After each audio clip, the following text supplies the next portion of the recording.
Le toit d'un hôpital de Galliano, en Louisiane, emporté par les vents violents, générés par l'ouragan Ida, sous le regard impuissant des riverains.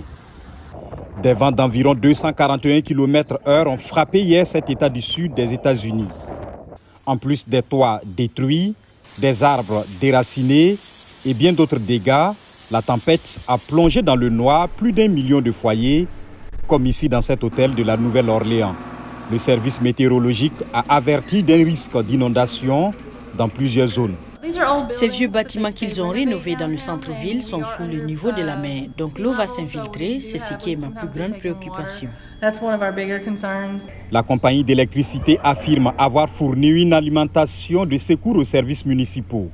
La Maison-Blanche a annoncé le déploiement de plus de 2000 spécialistes en intervention d'urgence et l'ouverture de refuges pour au moins 16 000 personnes. Le souvenir de Katrina, qui a touché terre le 29 août 2005, reste douloureux en Louisiane.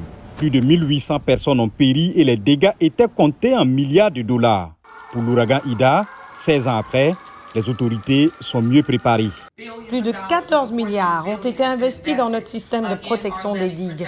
Nous disposons de plus de technologie et de sciences concernant ces progrès. Classé en catégorie 4 lorsqu'il a touché terre hier sur les côtes de la Nouvelle-Orléans, l'ouragan est retombé ce lundi en catégorie 1 selon les services météorologiques.